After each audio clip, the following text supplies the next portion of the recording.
मैं हूँ आपके साथ यास्मीन। होली के मौके पर रिलीज हुई अक्षय कुमार और परिणीति चोपड़ा की फिल्म केसरी को आज 10 दिन पूरे हो चुके हैं, लेकिन अभी भी अक्षय के चाहने वाले केसरी के रंग में रंगे नजर आ रहे हैं। और इस बात का अंदाजा इसी से लगाया जा सकता है कि फिल्म ने एक हफ्ते में 100 करोड़ का आंकड़ा छू लिया है। वहीं अब लीजिए फिल्म के 10वें दिन की कमाई भी सामने आ गई है। बता दें कि फिल्म ने अपने 10वें दिन 6 करोड़ 45 लाख की कमाई की है और इस बात की जानकारी खुद ट्रेड एक्सपर्ट तरन आदर्श ने ट्विटर के जरिए दी है। बता दें कि जहां बीते दिन फिल्म ने महज 4 करोड़ 45 लाख कमाए थे, वहीं फिल्म के 10वें दिन की कमाई को देखते हुए कहना गलत नहीं होगा कि अक्षय की केसरी दोबारा अपनी पटरी पर वापस आ गई है। और इस हिसाब से देखा जाए तो फिल्म ने अब तक 116 करोड़ 76 लाख की कमाई कर ली है। बात करें इस फिल्म की तो बता दें कि अनुराग सिंह के डायरेक्शन में बनी ये फिल्म बैटल ऑफ सारागढ़ी पर बेस्ड है। फिल्म का ओवरऑल बजट लगभग 100 करोड़ है। साथ ही इस फिल्म को वर्ल्ड वाइड 4200 स्क्रीन पर रिलीज किया गया है। अब चूंकि फिल्म ने वापस से अपनी रफ्तार पकड़नी शुरू कर दी है तो कहीं इस बात से खान्स के तोते ना उड़ जाएं। well, आपको हमारी ये स्टोरी कैसी लगी हमें कमेंट करके जरूर बताएं।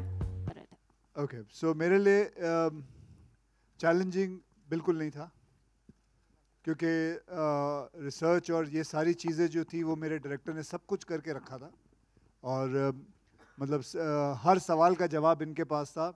करीबन 1-1.25 साल से ये कहानी पे काम कर रहे थे, लिख रहे थे, रिसर्च कर रहे थे और कई बार ये पंजाब भी गए हैं पता करने के लिए काफ़ी चीज़ें और सब चीज़ों का उत्तर यही लेके आए। तो मैं कहूँगा कि जो चैलेंजिंग और रिसर्च पार्ट था वो इन्होंने मेरा संभाल लिया था। बाकी जहाँ रही ये फिल्म की बात, ये फिल्म मेरे लिए बहुत ही एक इमोशनल जर्नी रही है।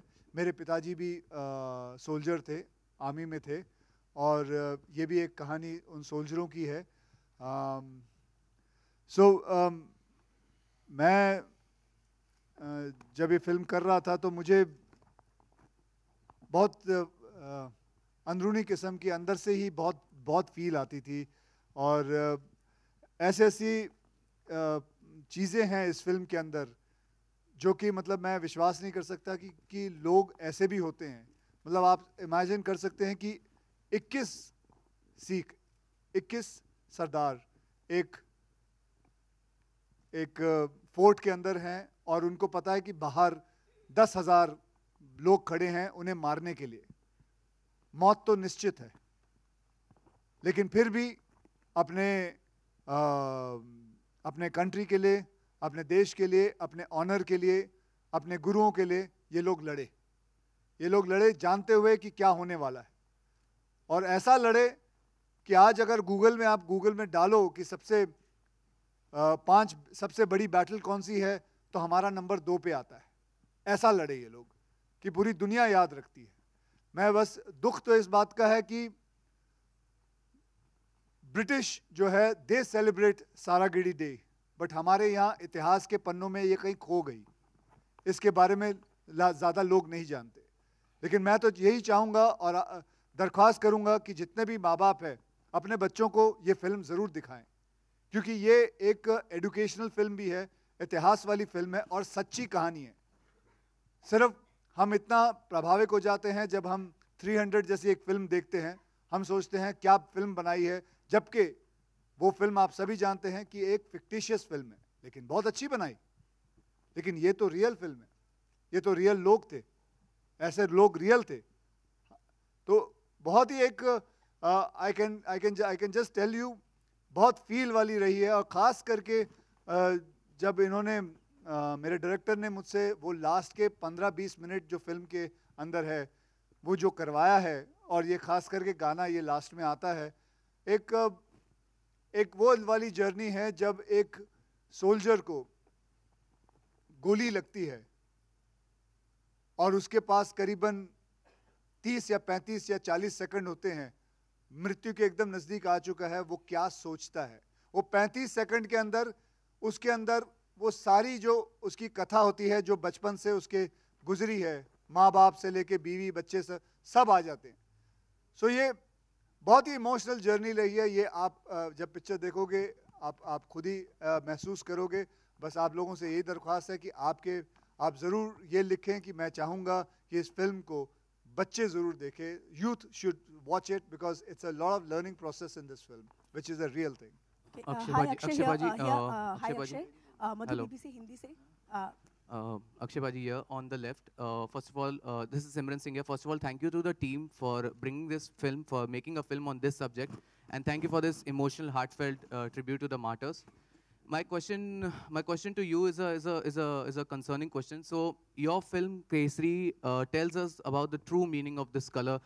This is the color of sacrifice, valor, and bravery. But how doesn't bother you when you have a contemporary who is using the same color, but he has used in as a product with tobacco. So that's my question to you. I don't know. He's वो केसर और केसरी को दोनों mix कर गए. नहीं, that you know, I'm not naming Kesar the है. brand. Yeah, I'm not That's naming okay. anything. हम से आपने ad बीच में पता नहीं कहाँ से ले आए. मतलब हम कहीं और जा रहे हैं, भाजी तुसी कितने और चले गए हो. तो कोई गल नहीं.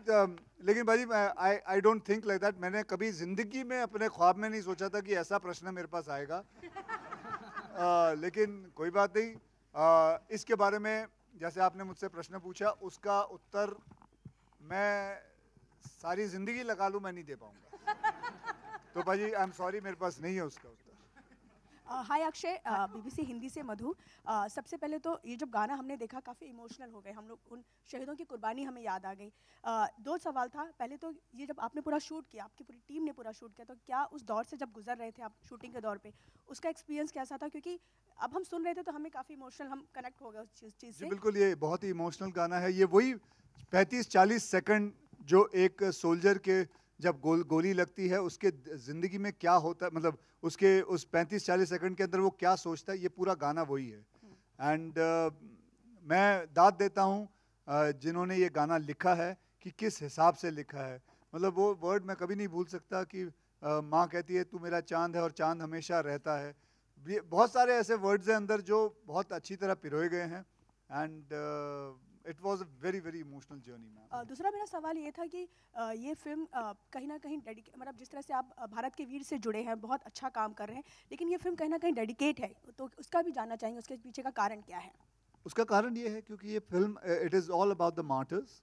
It is about what happened in 1897 on September 12th, and it is about the sacrifice what they did for the country, and that is why we have dedicated this film to Bharat Ke Veer and all the martyrs who have given their lives so that we can live our lives.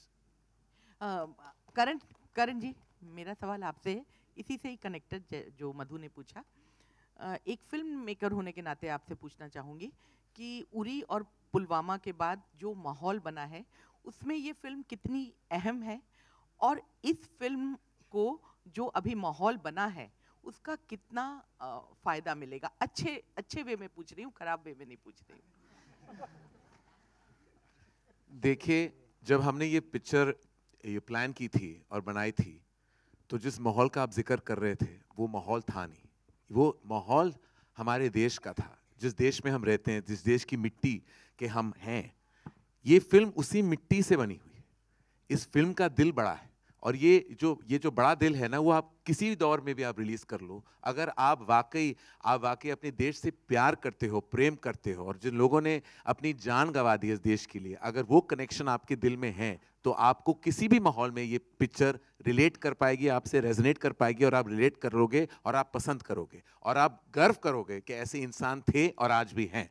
तो ये माहौल की बात नहीं है, ये film की बात है, कहानी की बात है, और हिंदुस्तानी होने की बात है. हाय, सोहेल here, आपके सामने. Congratulations to Akshay, Pariniti, Karan and the entire team. जब ट्रेलर आउट हुआ था तभी also we could feel that connect actually very emotionally. मैं चाहता हूँ, मेरा क्वेश्चन है कि जब पहली बार आपसे ये नरेशन किया था, और ये look specially actually Akshay ji, I think so कि इस तरह का लुक हमने पहले कभी आपको देखा नहीं इस तरह के लुक में. पहले तो हम जानना चाहेंगे कि जो ये लुक था सरदार वाला, बड़ी बियर्ड, टर्बन, खास करके आजकल हम सिख को इतने बड़े टर्बन में नहीं देखते, और वो खास करके जो रिंग है, स्वॉर्ड, उसका कुछ एक्सपीरियंस हम जानना चाहेंगे. कुछ बताना. It's a very big and a very long sword, शायद बहुत वजनदार होगी. हाँ बिल्कुल, जो पग थी करीबन 1.25 किलो की, 1 किलो की पग थी, और 4-5 किलो की तलवार थी। वैसे उस वक्त की बात अगर हम करें तो उस वक्त जब वो तलवार पकड़ते तो वो करीबन 20 या 22 किलो की तलवार पकड़ते थे, क्योंकि वो लोग असली घी खाते थे। हम डालडा हम बराबर दही भी नहीं खा सकते। आप अभी भी असली घी खाते हो, इसलिए इस तरह लगते हो। हाँ। वो बनावटी चीजें तो हम खाते हैं। You're a disciplined person actually. बहुत disciplined। Your lifestyle is in a very disciplined way। आप बहुत discipline follow मत पूछिए कितना डिसिप्लिन्ड है इनका लाइफ। पहली बार जब मुझे अक्षय कुमार से मिलना था तो उन्होंने 6 बजे कह दिया। मैं तो 6 बजे शाम को जा रहा था, मुझे कहाँ पता था कि 6 बजे सुबह ये मुझे बुला रहे थे। ये इंसान नहीं है, मॉर्निंग अलार्म है। मैं आपको बताऊं, जिस हिसाब से इन्होंने बात की है, इससे साफ जाहिर होता है कि ये नाइट स्कूल में गए थे, डे स्कूल में नहीं। ये अपना बचपना भूल गए। ये शायद रात को जाते थे 1:30-2 बजे, चलो भाई पाठशाला आया हूँ, पढ़ूंगा अब बैठ के। अच्छा, on a serious note, we would like to know, थोड़ा आगे ऐड कुछ बोल रहे थे आप वो sword के बारे में। हाँ जी, कुछ तो वैसे भी बताऊं आपको कि मैं जब पग पहनता था, पगड़ी पहनता था, तो एक शान सी अपने आप आ जाती है। एक आपकी जो रीढ़ की हड्डी है वो एकदम सीधी हो जाती है, क्योंकि आपके कंधे पे, आपके सर पे एक हल्का सा वजन आ जाता है, तो आप अपने आप ही you become very aware of everything, you become completely upright, and मैं ये कहूँगा कि there's a scientific reason to it। और ये मैंने देखा है कि जो इंसान जब पग पहनते हैं, जो सही पग पहनते हैं, वो हमेशा एकदम सही हिसाब से खड़े रहते हैं। और ये इसकी जो रिसर्च जो है, जितनी भी है, मैं चाहूँगा कि ये मैं भी जानना चाहूँगा, तू किस तरह कितनी रिसर्च है? 10 रिसर्च जो है वो ये जो लुक है सर का, अगर उसके बारे में बात करें तो वो जो हिस्टोरिकल रेफरेंसेस हैं उसमें से ही आया है कि उस टाइम पे, अभी जैसे आपने मेंशन किया कि अभी पगड़ियाँ इतनी बड़ी पहनते नहीं हैं, तो आजकल धीरे धीरे जैसे बाकी चीज़ें चेंज हुई हैं, अटायर को लेके, कॉस्ट्यूम, कपड़े जो लोग पहनते हैं, तो ये पहले पगड़ी बड़ी ही बांधी जाती थी नॉर्मली, उस टाइम पे बड़ी पगड़ियाँ बांधते थे। तो धीरे धीरे अभी वो छोटी हो गई हैं। तो उस टाइम के हिसाब से हमारे पास जो कुछ पिक्चर्स, कुछ रेफरेंसेस अवेलेबल थी बुक्स में, रिसर्च मटेरियल में, तो उस हिसाब से पगड़ी जो उस टाइम के सोल्जर्स की फ़ोटोग्राफ्स हैं, थोड़ी बहुत कम अवेलेबल हैं, लेकिन उनमें से यही पगड़ी थी। और वो जो रिंग आपने मेंशन की, उसको चक्कर बोलते हैं, कड़ा बोलते हैं पंजाबी में, जो बेसिकली पगड़ी पे अगर कोई तलवार से वार करे तो उसको प्रोटेक्ट करने के लिए भी है। सो यू कैन अंडरस्टैंड कि पगड़ी की कितनी इंपॉर्टेंस है। जैसे इन्होंने बोला कि आप पहनते हो तो इमीडिएटली आप ऐसे सीधे हो जाते हो, तो वो पगड़ी नहीं है, एक रिस्पॉन्सिबिलिटी भी है आपके ऊपर। क्योंकि उस टाइम पे जब ये सिखों का लुक क्रिएट किया गया था, तो उस टाइम पे माहौल कुछ इस तरह का चलता था। मुग़ल बादशाह जो थे उनके साथ बहुत माहौल गड़बड़ चल रहा था, तो ये क्रिएट ही इसलिए किया गया था कि दूर से कोई देखे तो बोले कि यार ये एक अपराइट, ऑनेस्ट आदमी आ रहा है जो हमारी रक्षा कर सकता है। So that is how it happened. वैसे भी पगड़ियों को देखा जाता है कि पगड़ी जो पहनते हैं, जैसे राजस्थान में भी पहनते हैं, it is given to people who are responsible, उनको दिया जाता है। गुजरात में पगड़ियाँ पहनते हैं, तो ये सब जगहों पे मैंने देखा है, जब पगड़ी पहनते हैं तो एक रिस्पॉन्सिबल आदमी को हाथ में पगड़ी देते हैं। सो पगड़ी का मतलब भी मैटर ऑफ प्राइड आल्सो। बिल्कुल। लेकिन